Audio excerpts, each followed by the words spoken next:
que antes de falar sobre a encarnação em si, a gente precisa ter em mente quem foi Jesus Cristo, sabe? Vocês viram lá na aula passada que realmente houve algumas profecias que falavam da vinda do Filho de Deus, certo? E de que esse Filho de Deus seria o Messias, seria o Cristo, né? Que salvaria o povo de Israel. Não foi isso que vocês viram até agora? Sim. Só que, para entender esse mistério da Anunciação, o que a Anunciação vai trazer para a gente e o que o nascimento de Jesus Cristo significa para nós cristãos, nós precisamos entender quem é Jesus Cristo. Porque senão a gente vai ter uma fé desconexa sobre Jesus Cristo. Por exemplo, até sobre Nossa Senhora. O que significa Nossa Senhora ser mãe de Deus? O que significa Jesus Cristo ser verdadeiramente Deus e verdadeiramente homem? Sabe? Isso são coisas que nós como católicos e vocês como futuros crismados precisam saber para ter uma fé sólida sobre quem é a pessoa de Jesus Cristo. Não é isso? Porque o que nós seguimos aqui? O que nós fazemos aqui na igreja? Nós seguimos uma pessoa. E essa pessoa, ela literalmente existe. E é por ela que nós nos sacrificamos.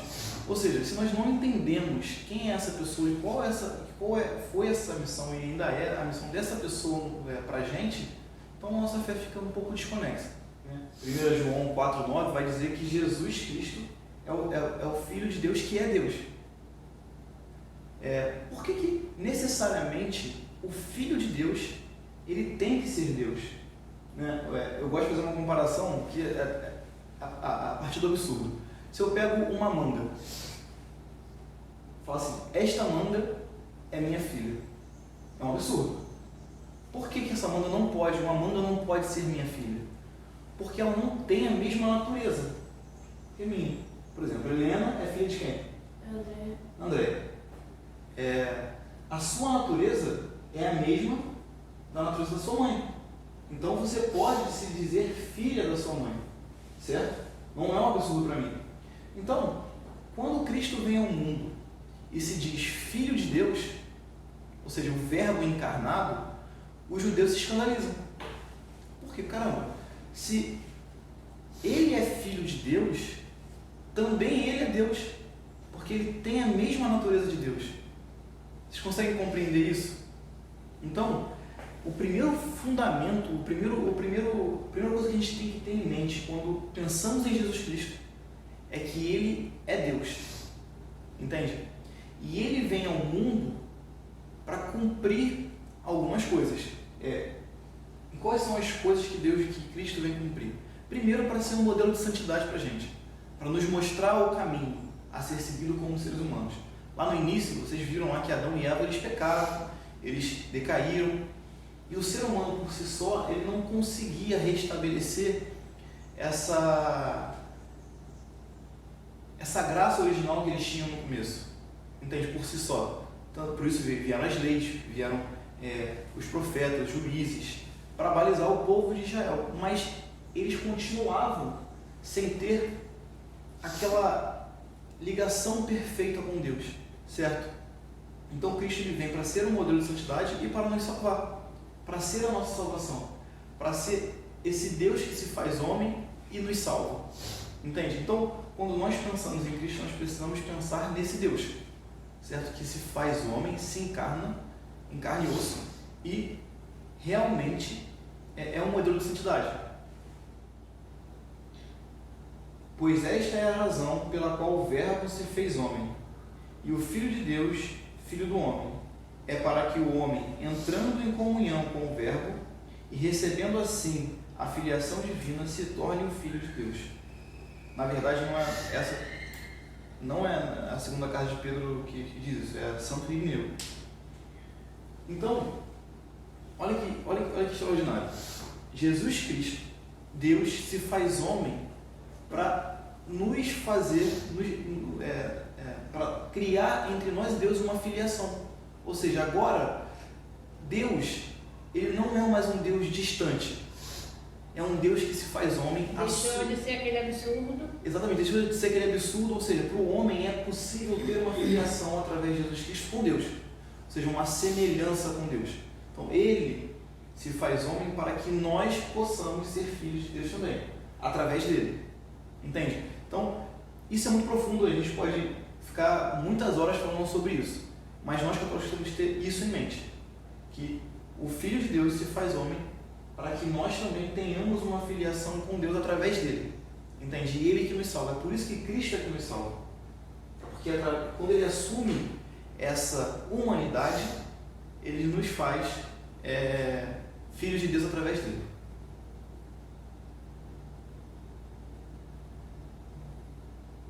Então, a igreja denomina a encarnação o fato de o Filho de Deus ter assumido uma natureza humana para realizar a nossa salvação.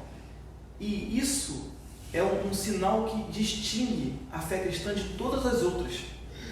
Se você for ver qualquer outra religião, nenhuma delas fala que o próprio Deus se faz homem para nos salvar. Nenhuma.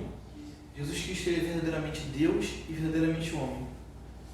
Isso é um grande mistério, mas nós devemos entender de uma certa forma isso. Deus, ele quando se encarna, aquele ser humano de Jesus Cristo não deixa de ser ser humano por ser Deus. Ele continua a ser o ser humano de carne e osso. Entende?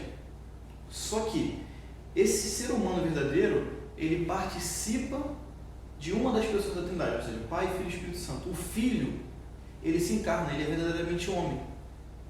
E o que isso implica? O que implica o fato de Jesus Cristo ser homem verdadeiro? Implica que ele tem coração, ele sente dores, certo? Ele passou por uma infância, ele foi gerado. E isso traz uma semelhança conosco muito grande. É um Deus que ele realmente vem salvar a nossa condição humana, mas assumindo a nossa condição humana, se esvaziando de si mesmo, ou seja, esvaziando o fato de ter sido Deus, de ser Deus, para assumir uma condição muito inferior. Isso demonstra um amor sem medida, ou seja, o próprio Deus que se rebaixa, certo? Para nos salvar. Isso é se colocar no lugar do outro, né? Exatamente, ou seja, Deus fez isso de forma muito perfeita. Então, é isso que o Senhor falou. Exatamente isso. Jesus Cristo foi aquele que se colocou em nosso lugar da forma mais excelente possível. Porque não precisava disso. Deus não precisava disso. Mas Ele quis fazer isso. E, assim, nós devemos nos sentir muito amados por isso. Né? Quando nós pensamos assim, eu tenho um Deus que deixou sua condição mais sublime para se rebaixar a ser humano por mim. Não deixou de ser Deus, mas ele assumiu a possibilidade de sentir dores, de se sujeitar, ser humilhado, a ser gerado no ventre de uma mulher, assim como nós. Então, nós devemos nos sentir muito amados. O amor cristão é justamente por isso, sabe? E esse amor que assim vai dizer que deve nos impelir a seguir aquilo que Jesus Cristo manda. Entende? Porque se Deus me amou a esse ponto, eu devo fazer tudo o que Ele nos manda. Isso é ser cristão.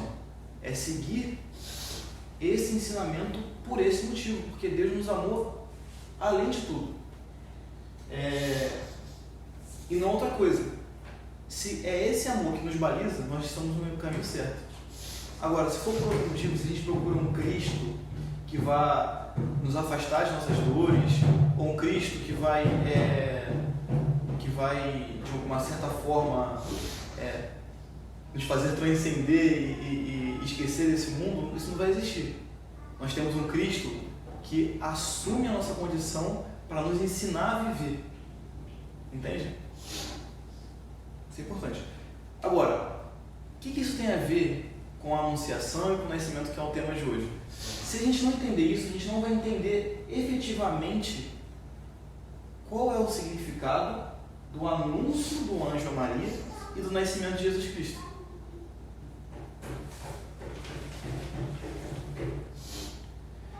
Vamos lá. Então agora vamos para a anunciação em si. A anunciação em si. E todos vocês lembram, né, como foi a anunciação. O anjo Gabriel vem a Maria e diz a ela, né, que ela conceberia o Filho de Deus. E a gente agora está diante da concretização disso tudo que eu falei. Maria esteve diante do anjo dizendo para ela que o Filho de Deus iria nascer dela, ser gerado por ela. E isso, de uma certa forma, deve nos espantar. Uma jovem de 16 anos recebe a mensagem de um anjo de que ela receberia o próprio Deus.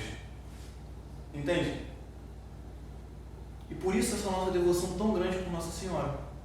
É entendendo isso, que Jesus Cristo é verdadeiramente Deus e verdadeiramente homem, que a gente, caramba, uma jovem de 16 anos disse sim para receber o próprio Deus. E por ele ser verdadeiramente homem, ele receberia essa humanidade de quem? Da Virgem Maria. Entende? E isso, no momento da anunciação, espanta aquela menina, que era cheia de graça, assim como o anjo falou, né? Ave cheia de graça. E por ela ser cheia de graça, ela entendia exatamente o que estava sendo dito a ela. Maria não entendia em plenitude o que, até onde chegaria o fato do Filho de Deus estar sendo concebido por ela. Mas ela conseguia compreender que a salvação do povo de Israel dependia do sim dela. Entende? E por isso é muito extraordinário o fato da anunciação. O fato da anunciação. Aqui, o catecismo vai dizer assim: Maria é convidada a conceber aquele quem habitará corporalmente a plenitude da divindade. Ou seja, Cristo, Jesus Cristo, é a plenitude de todo acontecimento histórico da nossa salvação. E Maria é convidada a conceber a nossa salvação. Por isso ela é a nossa mãe. Entende? Ela concebe a plenitude da nossa salvação. E aí que está. A anunciação, ela é extraordinária porque o sim de Maria é extraordinário porque ela antes concebe na fé. Não é isso? Antes de conceber, antes que o Espírito Santo viesse no ventre dela, o que Maria diz? Faça-se em mim segundo a tua palavra. Eis a escrava do Senhor. Ou seja, ela teve fé no anúncio do anjo. Então, antes de conceber Cristo no ventre, ela concebe pela fé. Entende? Aí o catecismo vai terminar sobre a anunciação. Né? O Espírito Santo vem sobre Maria e faz com que ela conceba o Filho eterno do Pai em uma humanidade proveniente da sua. Ou seja, nesse momento, como eu disse, né, Cristo assume, e o Espírito Santo vem sobre Maria e faz com que ela conceba a divindade, certo? Cristo vai gerar um corpo através do corpo de Maria. Então, olha que extraordinário. A nossa devoção mariana, ela vem justamente daí. Ela começa no conhecimento de quem é Jesus Cristo. Vocês entendem? Que quando você conhece Jesus Cristo, caramba, ele é o Filho de Deus, ele é a divindade, ele é a minha salvação, e ele é concebido através do seio da Virgem Maria. Ou seja, o próprio Deus, ele não poderia ter mancha nenhuma. Ou seja, nenhuma molécula de Jesus Cristo, nenhuma estrutura de Jesus Cristo poderia ser imperfeita. Ou seja, aquela que o gerou também não pode ser imperfeita. Justamente porque Deus a escolheu para esse fim. Então, nós não adoramos Maria como Deus, mas nós entendemos que ela tem um papel no projeto de salvação muito especial e nós a veneramos por isso. Entende? Diferente do que do que os protestantes dizem. Os protestantes vão dizer que não, o que vocês fazem com Maria é uma idolatria. Não é. Mas é para mais honrar Jesus Cristo, é para dar a verdadeira honra a Jesus Cristo. Nós dizemos que Maria é toda santa. Vocês entendem? E quando nós entendemos isso, nós não temos medo de venerar Nossa Senhora. Porque ao venerar Nossa Senhora, nós estamos dando honra a todas essas características de Jesus Cristo. Nós estamos defendendo a fé. O que dizer a um judeu, por exemplo, que não é convertido ao cristianismo, que não, o Filho de Deus veio de uma mulher qualquer. Então essa mulher qualquer, que foi a única que recebeu esse anúncio do anjo, que a nossa fé depende toda dela. Foi só ela que viu. Esse relato na Bíblia não foi o anjo que apareceu para o escritor e disse, não, foi Nossa Senhora que transmitiu. Como foi o relato como foi o anúncio do anjo? Nossa fé toda depende desse anúncio, que esse anúncio seja verdadeiro. Como dizer para o judeu assim, não, ela é uma mulher qualquer. Pô, então se ela é uma mulher qualquer, ela pode ter mentido para fugir do apedrejamento que era devido à mulher que engravidava antes do casamento, agora adúltera. E a Igreja Católica vai dizer, não, Nossa Senhora, ela é santa desde o momento da sua concepção, porque o Filho de Deus não poderia vir de uma mulher imperfeita. Então, a gente entende isso, certo? E aí, entra, Jesus Cristo, como vocês viram, foi predestinado, e Nossa Senhora também. Desde lá do Gênesis, Nossa Senhora é predestinada, aquela mulher, certo? Quando Adão e Eva pecam e caem, naquele momento Deus faz uma promessa, que a mulher geraria um filho, e este pisaria na cabeça da serpente. Ou, depois tem que ler direitinho lá como é que está escrito. Mas, desde o Gênesis, é dito da mulher. A mulher que viria para conceber um filho de Deus. Sabe? Para que nossos pecados, para que aquele pecado de Adão e Eva fosse restaurado. Para que a nossa dignidade fosse restaurada. E Nossa Senhora, ela é predita. Desde o começo. Entende? Deus já tinha um planejamento para ela. No momento da sua concepção, Maria já era imaculada. Por isso que é a Imaculada Conceição, que a gente diz, né? Nossa Senhora Imaculada Conceição. Porque Deus já preparou essa mulher cheia de graça. E o anjo a saúda assim, né? Ave cheia de graça, aquela que está cheia de graça. Isso é extraordinário. Eu não me recordo na Bíblia de um anjo ter saudado um ser humano assim. Do cheio de graça, ou seja, não há espaço para o pecado, é cheia de graça de Deus. E Maria, quando ela diz, faça-se em mim, segundo a tua palavra, ela dá um sentimento de obediência. Olha a força dessa menina de 16 anos, mais ou menos, 16 a 17 anos. Ela é obediente, sabendo que poderia ser condenada por aquilo, ela é obediente, porque ela só enxerga a vontade de Deus. Faça-se em mim segundo a tua palavra. Ela concebeu na fé, como eu disse para vocês antes. Tá. E agora, uma outra questão, né, que o nascimento de Jesus traz para a gente, que é a virgindade de Maria. Que também nossos irmãos evangélicos não entendem isso. A virgindade de Maria, ela vai nos trazer diversas conclusões importantes, mas a principal dela, que é a filiação de Jesus Cristo diretamente ao Pai. Quando o Espírito Santo vem a Maria, ou seja, o Espírito virá sobre ti e te fará conceber, né? É mais ou menos isso que está na Bíblia. Jesus Cristo, ele não teve um pai aqui na Terra, um homem como um pai direto. Ou seja, foi o próprio Espírito Santo, uma ação direta do Espírito Santo sobre Maria. E essa filiação de Jesus Cristo é diretamente ao Pai. Entende? E isso nos mostra que o nascimento de Jesus Cristo é uma obra puramente do Espírito Santo. Ou seja, a nossa salvação, ela não vem da força do homem. A nossa salvação, ela vem do Espírito Santo, de Deus, que se encarna. Sem a ação da força do homem, entende? Para criar. E sim a ação do Espírito Santo através dos sentimentos de uma menina, de uma mulher. Entende? Então Jesus Cristo ele está afiliado diretamente ao Pai. E essa obra do Espírito Santo, ou seja, Maria continua virgem após a concepção. Após a concepção do nascimento também, mas agora após a concepção. É uma obra que a gente não consegue entender. Realmente ela ultrapassa o nosso conhecimento. Isso quer dizer o quê? Que a nossa salvação, ela ultrapassa o nosso conhecimento. Nós não conseguimos depreender todos os conhecimentos sobre a nossa salvação. Maria continua virgem após a concepção. E também vai continuar virgem após a concepção. Por que a Igreja Católica chegou a essa conclusão que ela continua virgem após a concepção? Porque o nascimento de Jesus Cristo, do Filho de Deus, não poderia degradar a pessoa humana de Maria. Ou seja, então a mulher que tem parto e a mulher que no parto ela degrada a condição. Não é isso. O que quer dizer?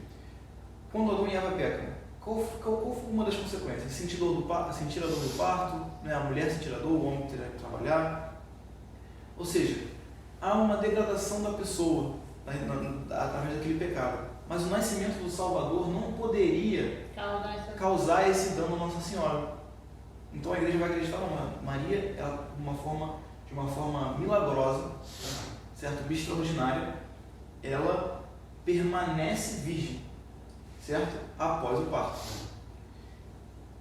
E após o parto, em toda a sua vida, Maria não teve outros filhos. Como também diz nossos irmãos evangélicos a partir daquela passagem, né? Teus irmãos e tua mãe estão lá fora. A gente precisa saber que no termo antigo, né, lá naquela época, no aramaico, não existia a palavra primo. Irmãos, os seus irmãos que queriam dizer parentes próximos. E a igreja atribui esses irmãos como filho da outra Maria, que seguia também a Jesus Cristo, era uma das que seguiam Jesus Cristo. E que era parentesco realmente deles ali. Maria continua virgem por toda a sua vida. Ou seja, mantida intacta. É aquela que foi o sacrário de Jesus. O primeiro sacrário foi Nossa Senhora, que carregou Jesus em seu ventre. E deveria ser imaculada. Porque, não sei se vocês já viram, né? Lá no Antigo Testamento existe a Arca da Aliança, onde você guardava o cajado de Moisés, os 10 mandamentos e mais alguma coisa que eu esqueci. Os sacerdotes eles só poderiam adentrar naquele local onde estava essa Arca da Aliança devido a uma preparação. E quem entrava sem essa preparação morria. Ou seja, objetos que representavam a figura de Deus causavam tanto dano ao homem se ele não se preparasse. Imagina a pessoa que concebeu Deus no seu próprio ventre. Ela deve ser uma pessoa intacta, uma pessoa sem mancha, entende? E, assim, eu estou falando sobre o nascimento de Jesus Cristo. Por que eu estou falando tanto de Maria? Porque quando a gente entende quem é a Nossa Senhora, também a gente consegue compreender melhor quem é Jesus Cristo, a pessoa humana de Jesus Cristo, entende? Por isso que é tão caro para a igreja estudar tanto sobre Nossa Senhora e dizer quem ela é. E aqui, como eu disse para vocês, né, Nossa Senhora permanece virgem até o fim da sua vida. Então, são reflexões que a gente deve nutrir na gente sobre o anúncio do anjo, sobre quem é a Nossa Senhora, sobre Jesus Cristo, que é verdadeiramente Deus, verdadeiramente homem, e só fazendo da nossa fé uma coisa mais real, porque nós vamos ter Jesus Cristo como uma pessoa que nós seguimos e não como uma ideia, entende? O grande problema de hoje em dia é quando nós temos Jesus Cristo como uma ideia. Eu penso em Jesus Cristo e penso na ideia como se fosse aquela pessoa, alguém perfeito, mas é meio que fosfórico, sabe? Você vem para a igreja e participa da missa e não. Quando você pensa, é Deus que se fez homem, ele se fez aqui, ele sentiu as mesmas dores que eu. E por participar da pessoa divina, esse mesmo Deus que sentiu essas dores, ele estava pensando em mim. Porque apesar de ser homem, também ele é Deus. Ele participa das três pessoas divinas. Ou seja, ele é atemporal. Ele consegue pensar de uma maneira completa em toda a humanidade. Então, naquela mínima dor que ele sentia, ele estava pensando em mim. Ele estava me amando. Certo? Quando nós estamos sentindo as dores do dia a dia, do nosso cotidiano, nós estamos fazendo isso junto com essa pessoa, no seguimento de Jesus Cristo. Isso é muito bonito. Bom, sobre a anunciação e o nascimento de Jesus Cristo, é isso que a Igreja Católica acredita. Colocado muito em prova em relação a isso, né? Porque muitas vezes a gente fica tentando buscar uma fé como se fosse mágica, né? Não, agora a minha oração, eu preciso rezar para a minha vida andar. Não, tudo bem, é verdade, como o padre falou, a gente precisa rezar, a gente precisa orar diariamente, mas não é como um toque de mágicas. E Cristo vem nos mostrar isso. Ele vem assumir nossa humanidade justamente para isso, para nos ensinar a viver e assumir nossa cruz do dia a dia. Entende? Necessariamente quando nós seguimos a Cristo, nós precisamos assumir a nossa cruz. Entende? Porque Ele se fez homem e Ele também viveu tudo isso. Entende? E depois vocês vão ver, né, como Ele ressuscita e está junto ao Pai. Ele olha por nós, agora não mais no seu corpo como estava historicamente, mas no seu corpo glorioso que está no céu. Ele olha por nós dessa maneira, sabe? E nós começamos a sentir prazer em viver os sofrimentos do dia a dia, porque nós fazemos isso unidos a esse Cristo que é verdadeiramente Deus e verdadeiramente homem, e passou por muitas coisas piores que é da gente para nos salvar. Entende? Nós nos sentimos amados por isso.